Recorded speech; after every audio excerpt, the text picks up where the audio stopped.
Ministry is the way you carry yourself. Yep. Ministry is the way you treat others. Yep. Ministry is what you're willing to give without expecting anything in return. Like, I'm hosting these seminars.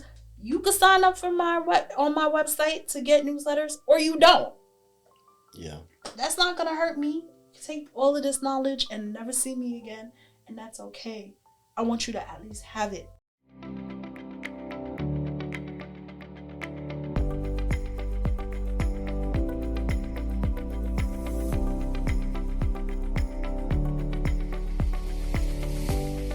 Up, everybody. What's up, fam? Chris here with the plugs, and I have a very special guest today, the one and only Joanne. No, you know what? I'm gonna let you give your own introduction, but Joanne is a Tampa Bay realtor, and she is the best of the best. I don't wanna give her introduction for her, but it's been a great experience working with her in the business space, learning about real estate. She has a ton of knowledge that she's always willing to share in a very patient way. So yeah, give your introduction. Tell the people who you are, where you're from. Chris, you didn't give me nothing else to say. You just said it all. What's up, y'all? I'm Joanne Carrick-Yammer. I'm your local Tampa realtor. That is like my tagline. I'm not originally from Tampa Bay, actually. Mm-hmm. I'm originally from Brooklyn, New York. Born in Jersey, raised in Come Brooklyn. on, Jersey, stand up. That's where I'm from. Man, look, Elizabeth. I have to represent Brooklyn, though. That's really where I grew up. That's home for me. And I came to Florida back in 2001, 2002. I was in the Central Florida area, the Orlando area. And then I moved to Jupiter, Florida. I was there for a couple of years.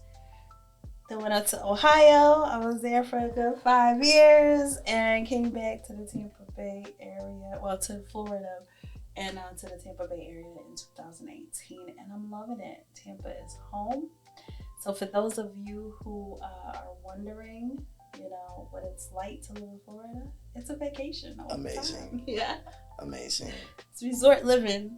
I love it. The weather is amazing. The food is amazing.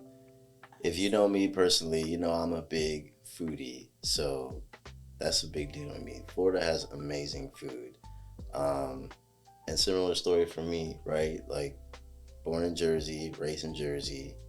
But I don't want to say it's one and the same because it's not, but a lot of commuting from Jersey to New York. So there's a lot of familiarity, especially people that work in the city or go to school in the city, things like that. Right.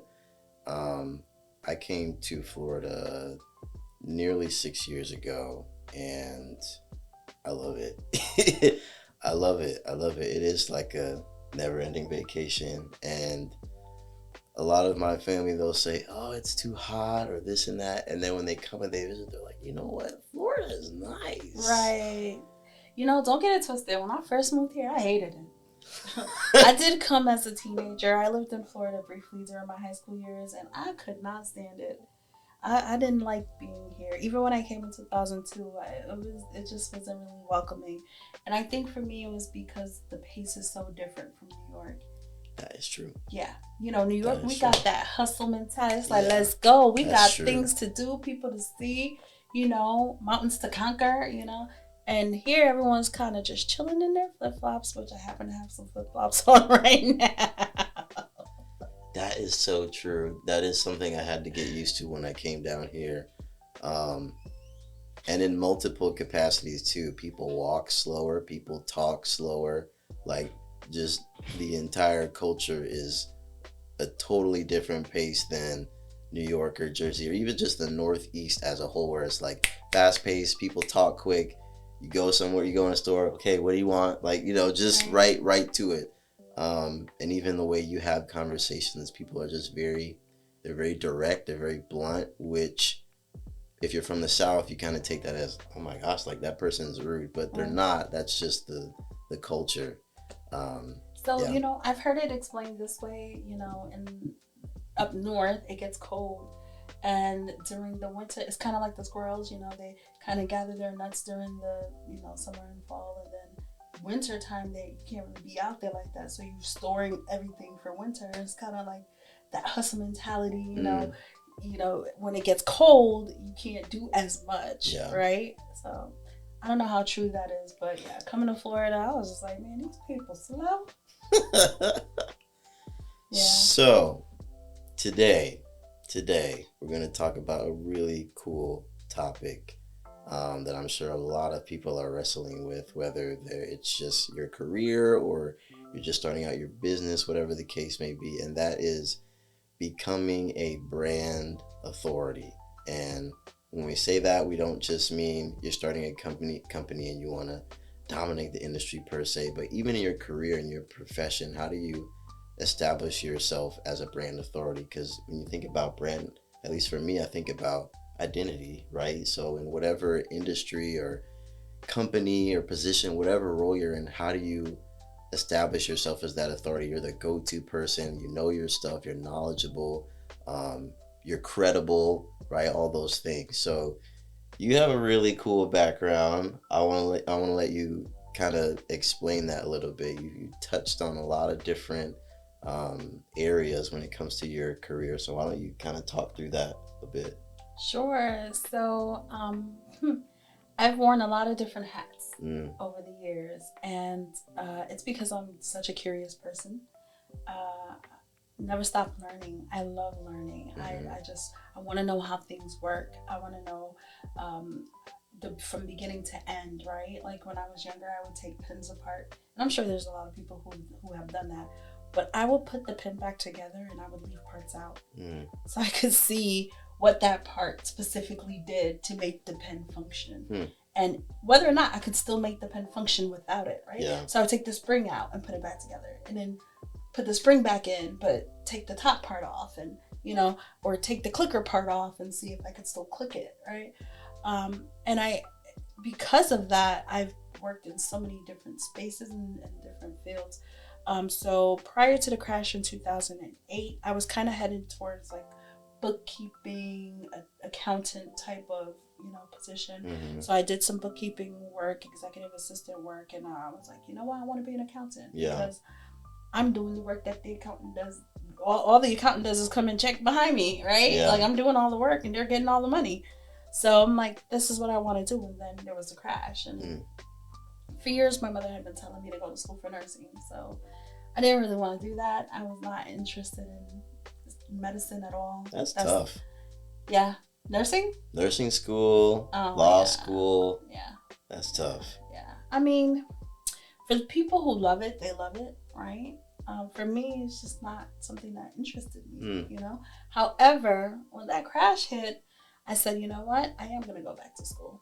So I went down to the local technical college, and I really wasn't going to sign up for nursing. I was going to sign up for something administrative, and ended up taking some nursing classes. So yeah, I got my license and went to go work at a nursing home and realized I hated it.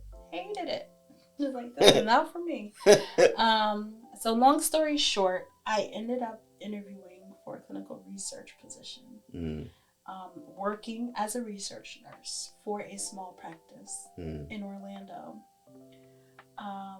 I didn't know what clinical research was, had no idea that it even existed, did not know that there was a whole process by which we get our medicine. Like I had no clue. However, I started that position and I got curious about the industry. Yeah. So even though they trained me, I did a lot of research on my own. Right? And so this is, now mind you, this is Google days, but not ChatGPT days, right? So I couldn't wing it by asking ChatGPT to tell me, right? I had to do my actual research. Right. And so I went to the FDA website and read and got myself a textbook and read. I still have that textbook to this day, and read on the subject of clinical research. And then I started finding journals and articles and read those, right? And then as work would come, there would be protocols involved, right? And I would read the protocols. Now, a lot of people work in the space and they don't do any reading. Mm. I can tell you that from experience. A lot of people work in this space and they have certifications, and I don't know how they got Yeah. it, right? Maybe someone took the test for them. Maybe they, Wow. yeah, maybe, Wow. maybe they, cheated. Yeah. I mean, who knows? But the way I established myself as a brand authority within my field is that I educated myself. I didn't wait to be told. I didn't wait for anyone to offer the information. Yeah. I went and found it. I asked all the right questions, right? And then the people, and you'll run into people who's willing to teach you and share with you. Those people, I asked as many questions as I possibly could of them. So within that clinical research space, I did become a go-to, right? A brand authority. Yeah. In a sense, right? Right. Or even sometimes you might call it a subject matter expert. There you go. Right? So I was the SME for a lot of the companies that I worked for because I just really wanted to educate myself on what the process was, the right way of doing things, what it looked like. And I felt like it was my responsibility to do that. So for the folks that you found were willing to pour into you, or you'd ask questions and they were always willing to support and all that, did you intentionally develop a relationship with those people, or was it just let me grab them while I can, okay, on to the next? Or did you actively say, you know what, let me see if I can get a lunch with so and so, let me see if I can hang out with so and so on Thursday night after work? Like, you know what I mean? Were you intentional about spending time and trying to glean from them? So within the clinical research space, the people, first off, there were a few people who were willing to do that. Let's just start off that way. There are a couple of people that I can think of, and I hope she doesn't mind me saying her name, but Jewel Mack, she was a CRA, Clinical Research Associate. She's now in project management in the clinical research space. Anytime she came to my site, she took the time to explain what she needed of me, why she needed that of me. It was definitely an experience that shaped the way I treated my coordinators once I became a CRA, right? And I've always credited her for that. She took the time during her visits to explain, this is why you need the protocol, this is why you need to read it, this is why you need to understand it. If the FDA walks through the doors, this is what they're going to be looking for. Make sure you do your due diligence, make sure all your I's are dotted and all your T's are crossed. And within clinical research, right, when they come to your site, okay, and when I say they come to your site, they come to the practice, the doctor's office where you're running the clinical research from, they're looking for the mistakes. They're looking for all the things you did wrong. Yeah. They're not there to pat you on the back and be like, hey, you did a great job. No, they're there to be like, why is this not, did you do this? Oh, you forgot to do this. We have a protocol to follow. And you're expected to follow that protocol to the T, right? Because they're doing research. Right. And so the thing with scientific research is, right, or even like a hypothesis, is that I should be able to replicate this and get the same results no matter where I go. You give me a set of instructions, I follow these sets of instructions, and if this is sound, if the hypothesis is sound, then I should get the same result every time I put this, every time I put it into practice. So it's like, did you skip the step? And so that might affect the data, or you skipped the step, or you didn't do this when you were supposed to do this, and that might affect, the information that we're receiving from the data, right? It's like we're trying to prove this medication works, or we're trying to understand if it works. We're trying to understand if there are any safety concerns. Right. And because you skipped this step, now we need to go back to the statistician to find out whether or not it's significant. Yeah. So there's a lot of, regulatory around clinical research, and there's a lot of, well, you didn't do this, we need to document it. If you didn't document it, it didn't happen. And that's a common saying in the industry, right? If you want to prove that you did what you were supposed to do, then you need to document that. So she took the time while she was on site to show me these things and teach me these things, but she didn't live locally to me. So it's not someone that I could, meet up with after work and get this kind of insight or information from. But nonetheless, she did make an impact. And like I said, because of that, it affected the way that when I became a clinical research associate, which I did become one, once I became a CRA, it affected how my relationships with my coordinators.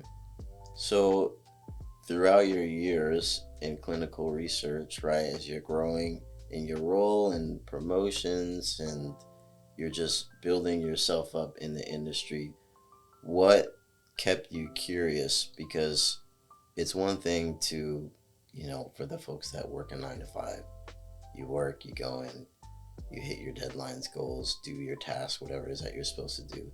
But you're talking about being curious, researching, doing all this extra. So that can be exhausting, right? So it's like, what was your driver throughout the years to say, I'm curious about this, let me read up about that, after you've worked, 40, 50, 60, maybe 70 plus hours in a week? Oh yeah, so definitely stressful, for sure. Definitely put in a lot of hours. Yeah. Right? What kept me interested was seeing commercials like, did you take so and so drug? And did it affect you in this way? Call us.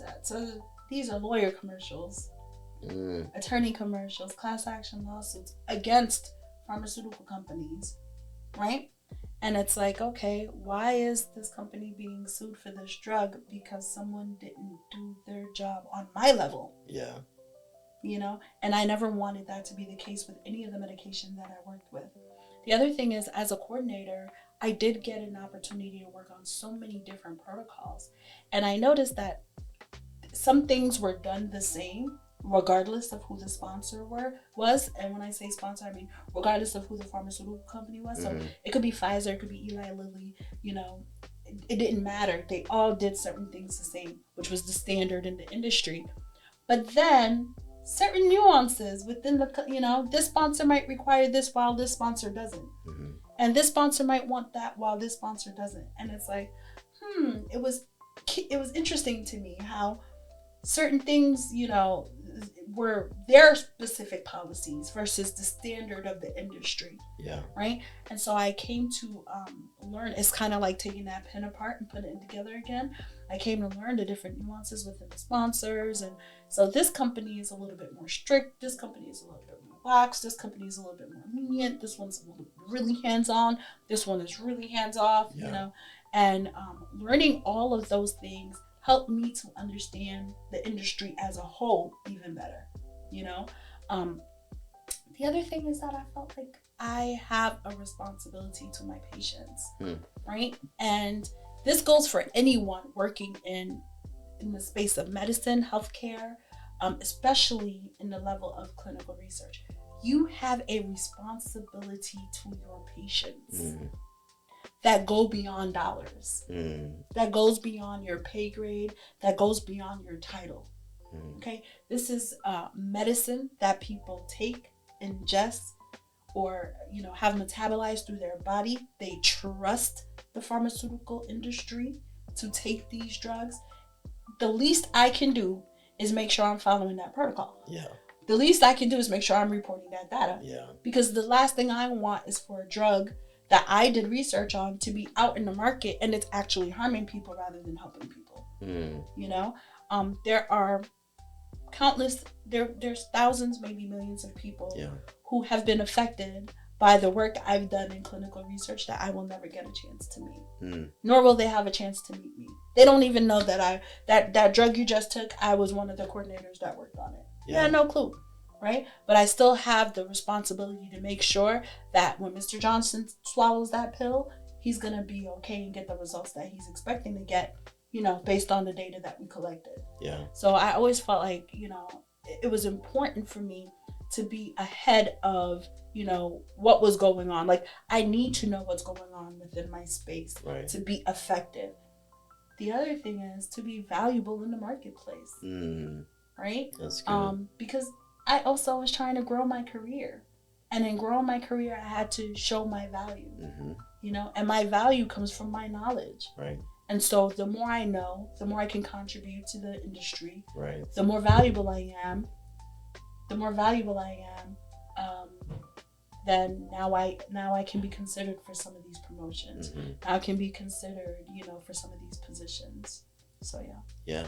No, that's so good. It's about your passion, right? Like you were passionate about your work, um, and you took responsibility for it. You know, like you said, going beyond dollars and caring about who it affects. And I feel like that's applicable to many industries, not even just healthcare. With whatever you're doing, you have to have a passion for people, right? Like it's not just I'm showing up to do this job. Can't wait till I go home. Right. Like you have to be passionate about your work, and when you're passionate about your work, all the other things just kind of fall in line. You're gonna naturally become curious. You're gonna naturally want to sharpen yourself. You're gonna naturally want to read more, watch more, learn more, do more. Um, Stay a little late, have that conversation, ask those questions, and it's only gonna benefit you, right? As well as the other people, but it'll also benefit you, right? Because now you figure 6 months, a year, however long that you are actively pursuing your passion, actively researching, actively learning, actively having conversations. Think about where you could be a year from now, right? If you just start with that. Just start with that. So I want to fast forward a little bit because you stepped away from clinical research, and I'm not trying to tell your whole story here, but you're in a really cool and new season, and I think that it would be great for you to share for any women out there, young, older, however they might be at a point in their life where they've been thinking about doing something, or they've been thinking about whatever it is, right? They've been thinking about it, but they haven't pulled the trigger. They're just nah. They see their friends doing this. They see someone, man, I know her from where? What? But they haven't done it. Um, so I'll stop there so I don't tell the whole story. But why don't you talk a little bit about that?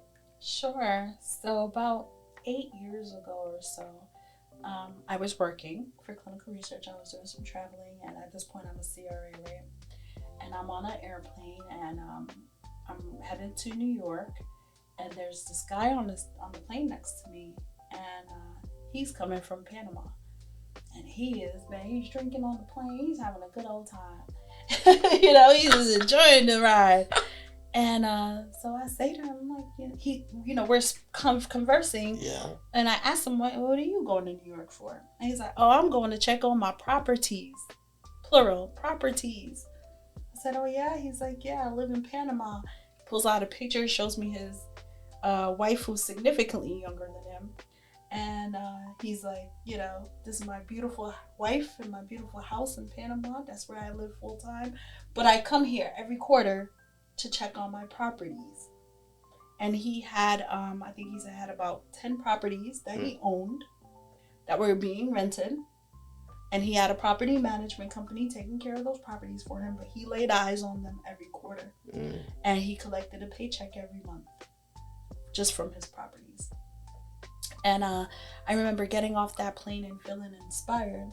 I get on the phone and I call my sister and I'm like, man, we need to do this real estate thing. Yeah. And then a couple of weeks later, my very good friend at the time calls me and she's like, hey, I think we should do real estate. So it was like confirmation. Yeah. So we joined this mastery group and we start learning about real estate. Well, life kind of gets in the way and, I don't pursue it. Yeah. Right? But I keep learning about it. I don't stop learning. I go off and I get another course. And then I went off and got another course. And then I found some local courses at the college. And I started taking those courses. And then I found some meetup groups. And then when I would travel for work, after work in the evenings, my time, I would go to these meetup groups, Mm. and I found some real estate investing associates, and associations, and so I really was curious about this real estate. And I have been for many years. So last year, I was ill, and I remember being in the hospital bed, like, if this was all to end today, I would not have pursued everything that I wanted to. Mm. And that realization made me go ahead and take my real estate course, take the real estate course and get my license. Mm. So I am licensed in the state of Florida as a real estate agent. You're a local Tampa realtor. You're a local Tampa realtor. And that was a decision that I made last year. But I was still toggling between real estate and clinical research. So I was doing both, right? Mostly mostly clinical research, because that's where my paycheck was coming from. So my hours were going to work, and I'm like trying to do real estate on the side, do real estate on the side, and it's like, you can't have two masters. You love one and hate the other, right? That's Bible. So I didn't hate clinical research or hate real estate. I just didn't have time to focus on real estate. Yeah. And so last year I made the decision to pursue real estate full time, and there's definitely a story behind that, but I'm not gonna get into that today. Yeah, we'll save that for later. But you guys got an exclusive. So I think this is a good thing to talk through. How does becoming a brand authority or a SME, right, subject matter expert, how does that translate to dollars? How do you feel like you can leverage being a brand authority, being you're the go-to person, like anybody can ask you anything or close to anything because we don't know everything. Right. How can that translate to dollars?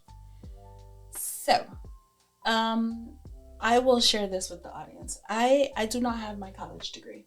Okay. Everyone in my field, for the most part, does. I have yet to meet anyone working in clinical research that do not at least have a bachelor's degree. I do have my license as a practical nurse.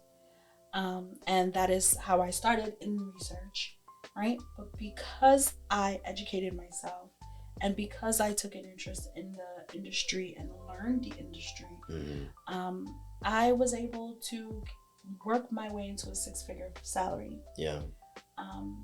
Statistically, that is not something that I should have been able to do. Yeah. However, I did. And that's a direct result of, learning, a direct result of asking the right questions, a direct result of being willing to share what I've learned, and I am now doing the same. And I've done the same with real estate, but I'm doing it even more so now that I'm full-time in it. So I've spent like the last 4 months just really immersing myself into the real estate field. And so the last 8 years I spent learning real estate was more from like an investing standpoint, and now I'm a realtor, and that role is slightly different from being an investor, right? And so I've been immersing myself for the last 4 months, and it's just been amazing.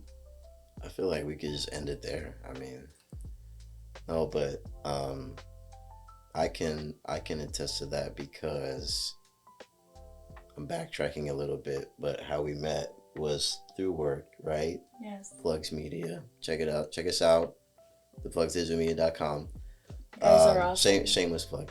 But we met through work, right? So we were looking to build our portfolio, working with local businesses, small companies, real estate agents, those types of things, and actually reached out to someone else in the industry, and he was like, well, I don't need help with this, but I know someone who does. She's new to the real estate industry. Well, new in a sense as far as the license and all that.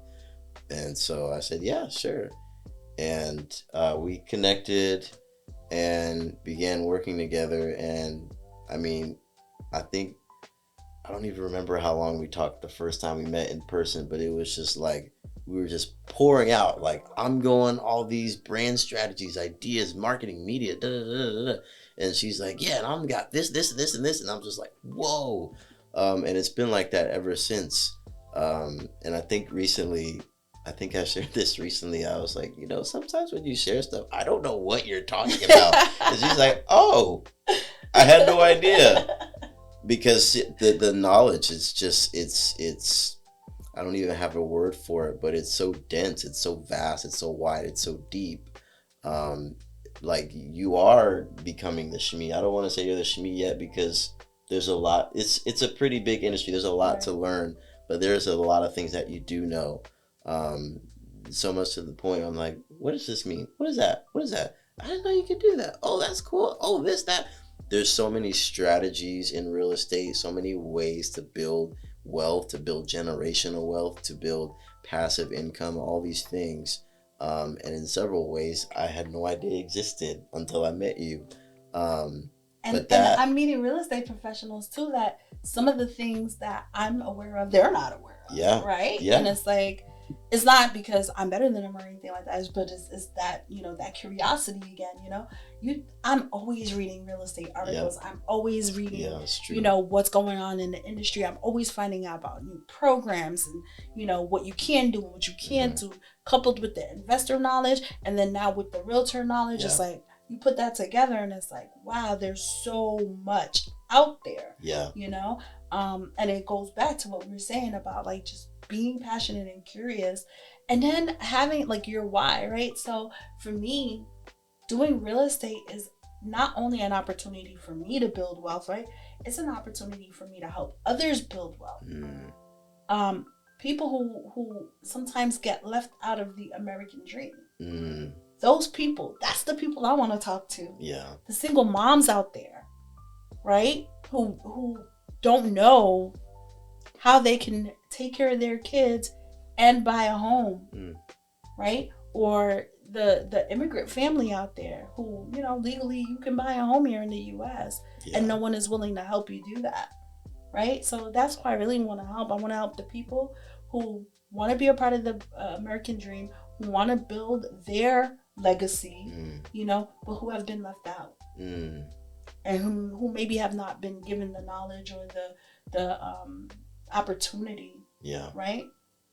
But I want to kind of go back to when we met, because I was looking for help. I was looking for help. Like I said, I was doing the real estate on the side, and because I have the business background, I understood the power of marketing, right? And I understood that it was something that I definitely needed, especially with social media. Yeah. And I also understood it was something that I'm not really trying to learn how to do. It's a full-time job all by itself, right? So I'm like, man, I need help with this. And I did meet with some other, digital marketers. Yeah. And just didn't work out. So by the time you came around, I might have been a little skeptical. She was tough, guys. She was tough. That first phone call, she grilled me. The first 10 minutes was just grilling. And I was just I remember just smiling on the other side of the phone, like, okay, this is how this is gonna go. And we were just talking, and I was just sharing, and she's asking me questions. I'm trying to get through, like, the drill sergeant. I'm just trying to make it through the drill. But I'm so grateful though. Yeah, you had zero social media when we first met. I think you had your Facebook, which is like, it's like MySpace. Everybody had a MySpace. Everybody had a Facebook. I had a Facebook that was laying dormant. Right. My LinkedIn was probably the most social media that I had. Yeah, you did have active And that LinkedIn. One was like, I'll post every once in a while. Yeah. Like, I see a comment. I'll see someone's post and comment on it. Type thing. But no IG, none of that stuff. None of it. No IG. At all. No Twitter. At all. TikTok, forget it. It's a wrap. Yeah. I'm like, no. I'm not dancing on camera. What? But I have to say, honestly, that having the plugs working with me on my marketing and just that support really also helped me make the decision to go into real estate full time. knowing that I had that support, right, really was a driving factor, a driving Mm, force behind that. So when I went to make that decision in October, it was like, do I do this full time? Do I give up my guaranteed paycheck mm, for a commissions only position? mm, And I prayed about it. I cried about it. Um, I pleaded with myself about it. mm. I pleaded with God about it. Yeah. You know, and knowing that I would have the support is really what made me pull the trigger.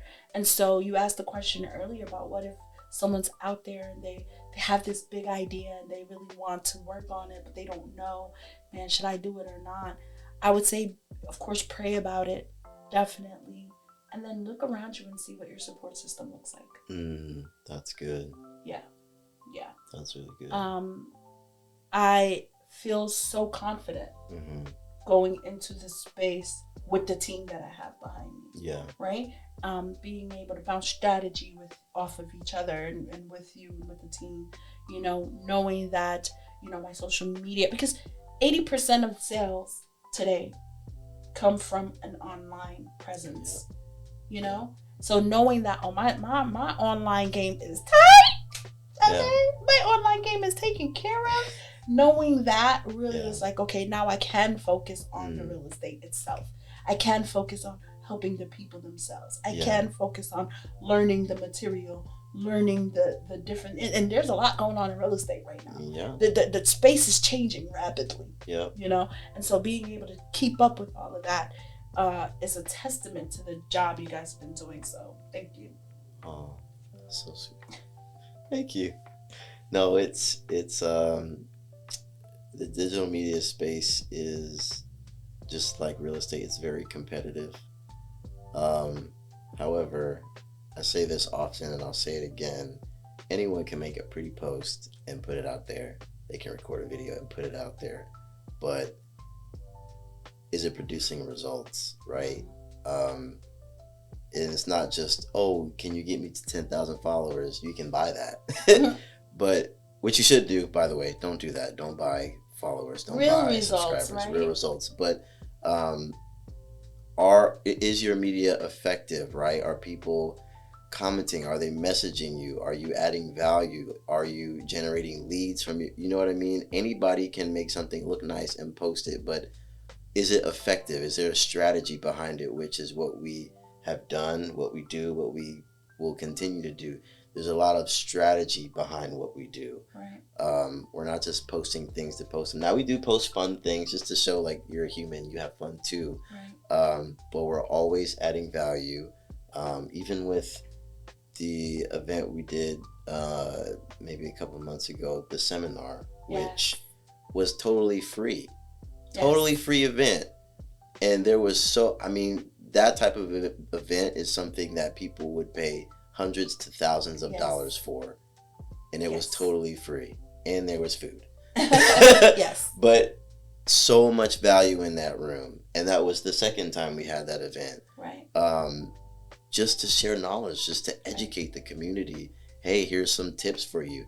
Here's a person you can connect with that'll be able to help you with your financial needs. That'll be able to help you with any questions you might have about getting a loan on your house. Or you're going through foreclosure. I have resources that I can provide for you. Like that's what we're about. And I know for me, I'm all about, to me, being a brand authority is not just, oh, we dominate the industry and the media space and we have the best edited videos or we have the best it's about adding value. It's about having rapport, right? So I can have these types of conversations with you like, hey, I think that for the next 6 months, this should be your strategy and here's why. And for you to be like, I didn't think about that. Right. Well, what about this and that? What about this? It's about being able to add value to you, right? And that's something that we're always willing to do. So I'll plug us in real quick. If you're out there and you're curious and you want to get your business off the ground, whatever it is, anything that she has shared that is relevant to you, anything that media related is relevant to you, please reach out to us. We would love to have a conversation with you, to answer your questions, to be able to give you the resources that you might need to get to that next level. Because that's sometimes all that we really need, right? It's just that somebody to just hold my hand, just so I can get to that next step, which is what I feel like around the time we met, which is what happened. That's what I needed. You know, you were like, and she drilled me on our first phone call, and the tables flipped. Yep. Once she's like, you know what, I think I'm gonna do it. I was on it. I need a headshot. You need a new headshot. Yeah, did you do the headshot? You need that. I need the headshot. Can I have the headshot? I mean, like, seriously though, that really, like, I knew you were on it. Right. And I respected that so much, and I needed that, and right. It spoke volumes. Yeah. It told me so much about you, your company, what you were about, and how you wanted to help me. Right. Right. You didn't let that slip through the cracks, and I'm like, man, if you're not letting this headshot slip, he's not gonna let nothing slip. You know? Okay. Yeah. They really about it. Yeah. You know, and that's what I needed. And like, come on now. How long did it take for me to be like, you know what, okay, I think I'm ready to do this full time. And I would not, again, I don't think that's something I would have been confident enough to do. Yeah. You know, if I didn't have the support. You talk about the seminar, you know, even that. Right? Even strategizing through that. And what do you think I should, well, how you feel about it? What do you think about it? And, oh yeah, that would be great. And that would be like having another like-minded person, you know, that you could bounce ideas off of. Man, that's invaluable. Absolutely. Invaluable, right? I mean, I go places and I have a team. I have a team behind me with cameras. People respect that. Yeah, they do. It's funny how people act when they see you show with a camera. I didn't know. You didn't know, huh? Right? But it's a beautiful thing, and I'm super grateful. So I'm gonna ask you. Okay.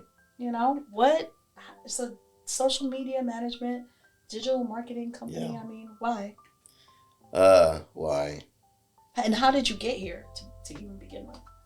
So I'll start with the how, and then I'll tell the why. It started through ministry.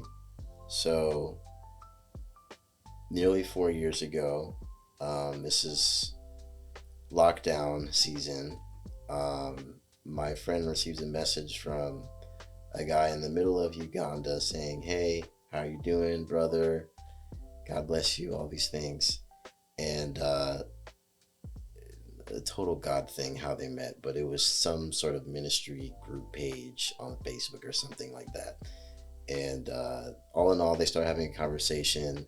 And again, this is during the lockdown season. So he asked him, says, hey, do you think you can send me $20? You know, my wife and my baby, we haven't eaten in a day, and da-da-da and all this stuff. And my buddy's like, you know, unfortunately, the bad people out there have ruined it for the good people. So he's thinking initially it's a scam. Like, okay, if I even go near a payment app or put my card anywhere, everything's gonna be wiped. Right. And so he wrestles with it for a day, and he just can't get it off his mind. And so he ends up sending him the money, and about a week later. Now after that, they're like two peas in a pod. They're talking all the time, video calls, all that stuff. And a week later, when I go to his house, he tells me, he's like, hey, I'm sorry I didn't tell you sooner. I met this missionary overseas, and I don't know. I feel like we're supposed to help this guy. And we come to find out that him and his wife are going out every day, door to door, spreading the gospel, just going out there and being a light, right? And so I'm like, yeah, immediately I'm like, yeah, we gotta help this guy. We gotta help this family. And so fast forward, I'll make the story short, but they were doing so many things, pictures, videos, all this content. They were doing so much, and I'm like, we can't keep this to ourselves. We have to tell somebody, right? Rather than just shooting a group text to my family like, hey, look at that, you know. And so we start social media pages for them, and we're managing it. We're putting together the videos, we're putting together the photos, we're making it nice, we're putting it out there, we're typing the captions, telling the story of what's going on. And a few months after we met him, we met several other missionaries, all within the span of, I want to say, about a year and a half. So again, total God thing, but same thing. These guys are going out and being with the people. They don't have time to. The same thing with business. People don't have time to do social media, posting captions. They don't have time for that, and so that's what we did. And we were working full time. And I remember always being in the office, sitting at my cubicle, and I'm getting these texts firing off. I'm like, oh my gosh, pictures. Oh my gosh, news. Oh my gosh, there's stuff going on. And so that's what we did for several years. And simultaneously, we were also doing a podcast, which was centered around just um, very milky faith based content. So how to pray, what is prayer, how do you hear from God, things like that. So that was going on at the same time. So we had a lot going on, and we were working. Um, and what began to happen was the news stories began to grow and grow and grow, and the podcast, the community that we built around the podcast, began to grow at the same time. And so in 2022, that's when it began to stir in me. This is when it first started to stir in me. It's like, okay, how many other people out there are struggling with this? Right? A whole lot. Right. Whether it's to me, ministry is not just church. Ministry is in every capacity. It's your lifestyle. It's your lifestyle. So you can be sitting in a building in a cube, and wherever you work, warehouse, fast food, wherever, that is your place of ministry. It's not just when you go sit down on Sunday in the pew or wherever you go, whatever, right? So in 2022 is when it began to stir in me. It's like, okay, how many other people out there need this kind of help, that are actually doing something positive, that don't know how, that don't have the time, that don't have the resources? And so 2023 is when I made the plunge and left my full time. And I remember the day it happened. It's like when you're called to do something, you can try to pull a Jonah and run, but you get entrapped at some point, whether that's through internally, have that stirring, or somebody else says something to you, you're like, man, I can't escape it. Right. But I remember sitting outside of the company I used to work for, and I remember looking out at this lake, and I just remember hearing God's voice just speak to my heart. And he said, what are you so afraid of? And it shook me to my core. I couldn't say anything. I remember just being what do you mean? What? I was stuck. Right. What am I afraid of? He's taken care of me up to this point, always provided for me. What am I really afraid of? It's something he was tugging at me to do. And so I took the plunge, and it's been a blessing ever since I have. Now to my why. The why is to be a light. Media, the space of media, whether it's music, movies, TV shows, social media, it's very dark. It's very dark, especially with certain apps where you can't even filter or control what you see. You just open the app and there's things just popping at you. And you think about kids and the younger generation and the kids to come. It's like, well, what's going to happen with them? And right? They say the eyes are the windows to your soul. Exactly. And they're constantly being infiltrated with just darkness. Yeah. And so that's our why. We're called to be a light. Myself and the crew, shout out to the Plugs crew. We're called to be a light in the media industry. And that's why I said there's no separation with business and ministry for us, because we're finding people that are doing ministry and business, right? They're helping people. They care about people. They're passionate about people. And that's in many different industries and many different capacities. And so that's one of the things that why I was so, I have to work with Joanne, because you care about people. And you even said it earlier, it's like, I want to help the single moms that how could I ever buy a house? I want to help the immigrants. I want to help the people that are about to lose their home. There's ways we can help you. Like, yeah, I want to help you, right? Boost your presence so people know who you are. Oh my gosh, this lady, she does this, this, and this. Let me call her. Right. Right. I want to help you with that. So that's what it's about. It's just about being a light. It's about being a helping hand, being somebody in the industry who I'm the type of person. It goes beyond dollars, right? Right. And I've had this happen to me on several occasions where I'll just help people build a strategy, even if it's not a full blueprint. I'll make them think. Hey, I have this idea. Well, have you thought about this? Have you done this and this and this? And you can do it like this, and there's that. And have you thought about this and that? And then I leave them thinking like, oh my gosh, oh I didn't, oh yeah, wow, oh okay, all day, Right. all day. It goes way beyond dollars. So I agree. And what does it cost you to share what you know? right, Right? You're not going to lose anything from that. It boggles my mind. And I see it. I've seen it in the clinical research industry. I've seen it, working for other companies before I went into clinical research. And I've seen it even now in real estate. It's like hogging of thoughts, hogging of ideas, it's like, for what? yeah, Why? How is that? I'm of the mindset that what's for you is for you. What's for me is for me. yeah, No one can take that. You know what I mean? And so it's not going to hurt me to help the next generation learn how to be the best realtors they could possibly be. It's not going to hurt me to train them and to show them and to let them list my listings and to let them come on open houses with me. It's not going to cost me anything other than the cost of putting on the seminar, right? But it's not going to cost me anything to share that information with the general public or with the community.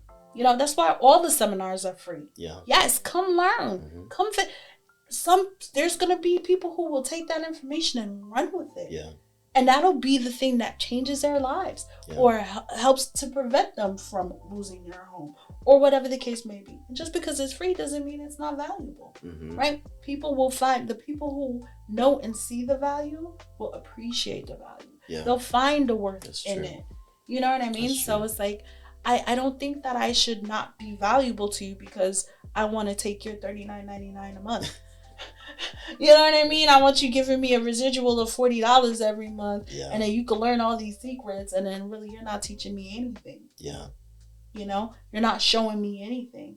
That last seminar, man, it was packed with so much good information. Very rich. Yeah. Everyone who was in that room was like, wow.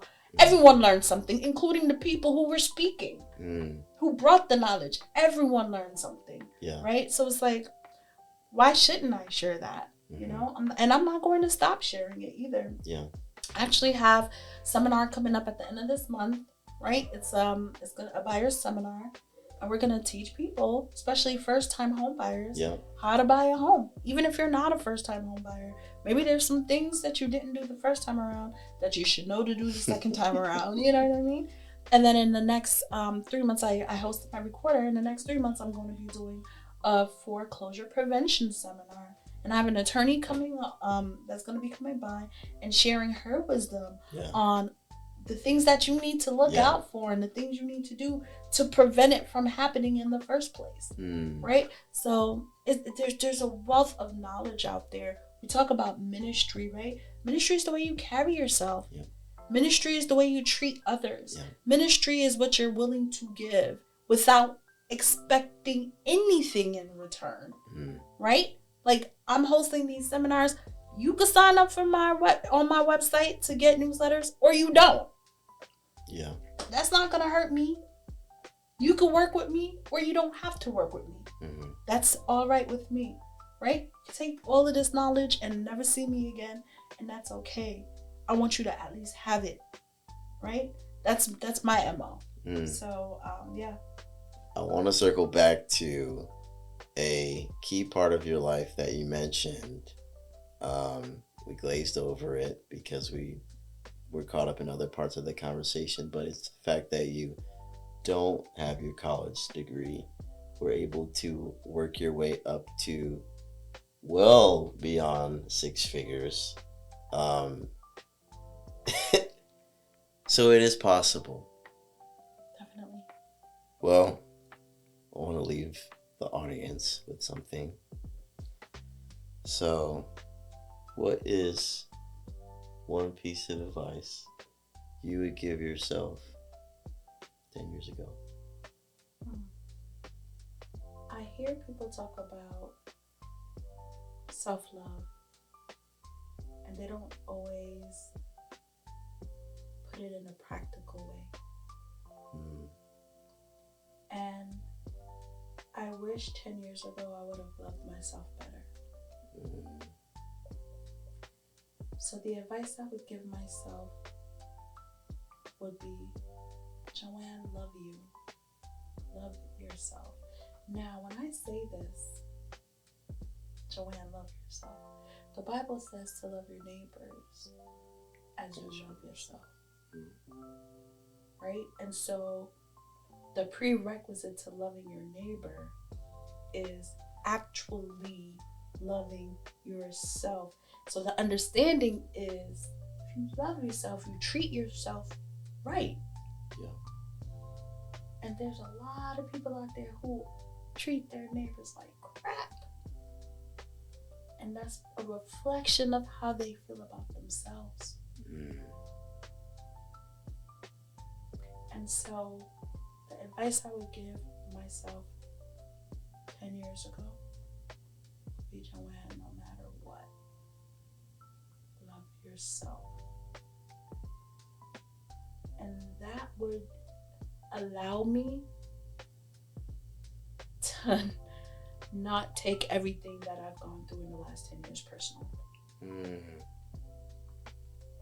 mm, What about you? mm.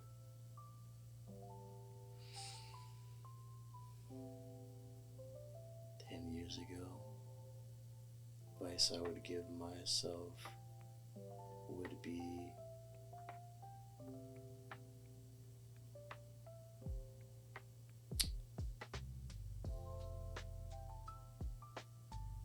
follow your own path. Don't be a copycat. Um, it's okay to have a role model and someone that you admire, you look up to.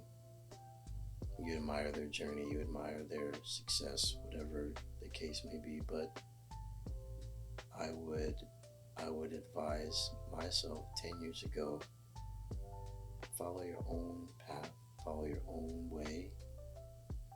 Um, don't let anyone or anything influence you to go any other way other than what you feel is the way you should go. I think that's what I tell myself. Mm, that's good. Mm. That's good.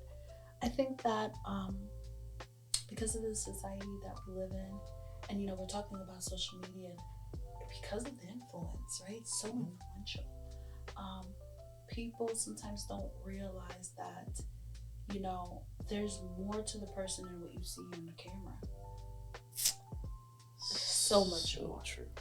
And So they're true. trying to emulate the person. There's the social media personality, and they're not considering the full aspect of this person. There's more to your favorite social media influencer. There's more to that person than just what the podcast you watch, or the reel that you watch, Yeah. or the story that you watch, right? Yeah. You're just getting the highlights. Exactly. So I think that people need to really take the time to look at themselves, and look at the way they treat themselves, the way they treat others. Stop comparing. Yes. Stop trying to be this one and that one. Yes. Stop caring so much. You're worried about them and they're worried about themselves. Yeah. Just give yourself some grace and love yourself. Give yourself some grace. Love yourself. Learn as much as you can. Learn every day. Every day. We categorized it as becoming a brand authority or a SME or whatever, but it takes steps. It takes you actively working it every day, and both of those things, in reality, it's just you becoming the best version of you. Absolutely. That's what it boils down to, and in order to do that, you just work at it every day. You work at it every day. You work at it every day. In a similar way with fitness, right? The person that is super sculpted, in shape, all that didn't happen overnight. That is years of consistently working at it, going to the gym, working out, eating the right food, taking their nutrition seriously, drinking water, all the things. And so, and the minute you see them, you can see that in them. The results. Right. You see the results, but you're seeing the other side of all the work that they put in. The same thing with people who might be doing well in their business or financially or whatever it is. Granted, we're talking about people that didn't inherit it, but that's years and years and years of work. So I know we started this conversation saying, how do you become a brand authority? What we're really talking about at the end of the day is how do you become the best version of you? That's good. Right? Learn every day. Ask questions. Research. Be curious. Never get comfortable. The minute you get comfortable, something is wrong. Right. And I'm not saying don't live in comfort. I'm just saying don't get comfortable with where you're at in life. If you want better, you can have it. It's out there. You just have to chase after it. You have to be mindful of the people you have around you, right? Your friends, your sphere of influence, all those things. They play a huge role in, honestly, whether you're successful or not. Yeah. And anyone who's a master at anything started as a student first. What's that? 10,000 hours, they say, right? Yes. So Malcolm Gladwell, in his book, The Outliers, he talks about, in order for you to get to the place of mastery or expert, you need at least 10,000 hours of practice, right? And so if you were practicing, I think 3 to 5 hours a day, that'd be anywhere from 8 to 10 years, to be mastery level. Yeah. Right? And so the more you do something, the more you practice something, the better you are at it. Yeah. Yeah. Even if it's, just make a commitment with yourself. I'm going to take 30 minutes. If you don't have 30 minutes, 15 minutes. 15 minutes, I'm going to do nothing else but learn whatever it is, that thing that I want to do. I want to be a fitness trainer. I'm going to take 15 minutes every day. I'm going to learn everything there is to know about fitness. Whatever it is, whatever business, whatever industry, whatever it is that you've had a desire to do, you have to be intentional about making the time. You have to be intentional about learning, about honing in on your craft, right? Mastering it. Like, that takes time. Seriously, and let's be real. Everybody got 30 minutes. You got 30 minutes. You got to cut I tried that TV to have out. some grace, but man, everybody got 30 minutes. Put down the phone, right? Yeah. Turn it off. Wake up 30 minutes earlier. Yeah. Like, everybody It's got true. an extra 30 minutes that they can dedicate. It's true. Whatever you can find the extra time to do that, you find extra time to do because you love it and you want to. Yeah. Come on. You know how much TVs, so at this point, social media has surpassed TV. But even TV consumption and social media consumption, like, man, you can find 30 minutes. Yeah. Well, Coach Joanne, she said it best. Huh? Go find 30 minutes. Where can we find you? Hey, you can follow me on all of my social media platforms. Look for Joanne Carriera Realtor, courtesy of The Plug. Hey, get plugged in. Thank God for them. If you found this helpful, make sure you leave a comment. Make sure you share, subscribe, like, and we'll see you guys next time. Peace. You just need to call Joanne.